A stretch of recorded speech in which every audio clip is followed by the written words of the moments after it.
adjust my assets into expenses so that I am following the accrual method of accounting.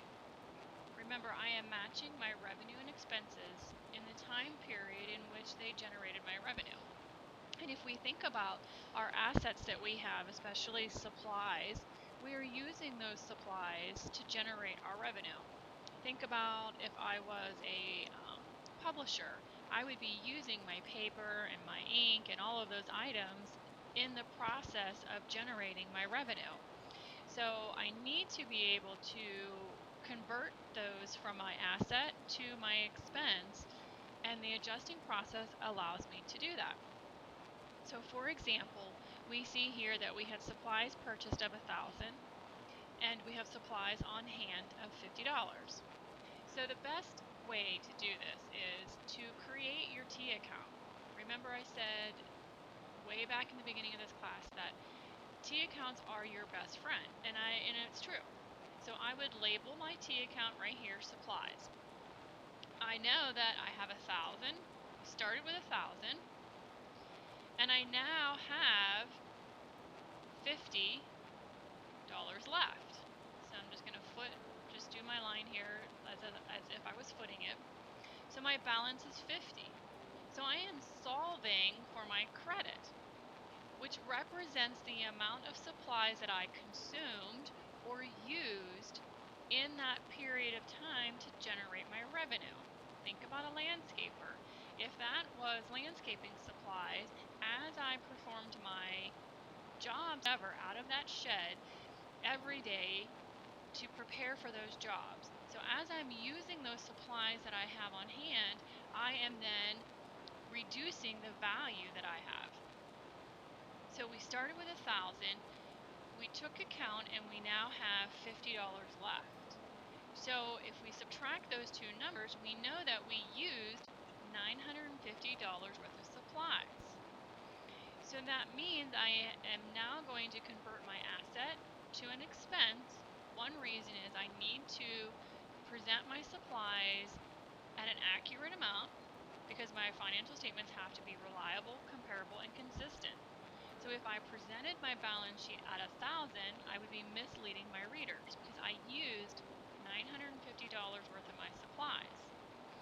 So adjusting entries allows me to then represent my financial statements accurately, faithfully, and consistent. So I'm going to convert this $950 to an expense. So my journal entry would be to debit supplies expense for $950, and then I'm going to credit my supplies, my asset, for $950. That is the amount of supplies that I used. Letter B, store equipment is worth $10,000.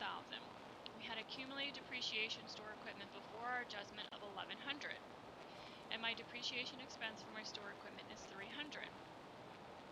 This is probably the entry that confused most of you. This entry is presenting information for two purposes. One, to see if you understand our cost principle, which is the fact that I never alter my original asset.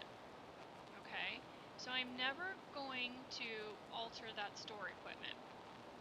It will forever remain at the amount that I paid for it. So it's $10,000. How we represent a new value for this is through our contra asset account. Okay, our contra asset account is that account that we use to reflect our book value, and that is our accumulated depreciation. Okay, so we know that our accumulated depreciation has a value of $1,100. Our depreciation per month is $300. That's my entry right there. I don't even have to calculate anything. So that requires me then to bring in an expense, because I must have an expense so that I can decrease my income, because it's going to go to my income statement. So then I'm going to have depreciation expense, and that amount is going to be a debit of $300 and a credit of $300. So then I can go back to my journal, and I'm going to type depreciation expense, or write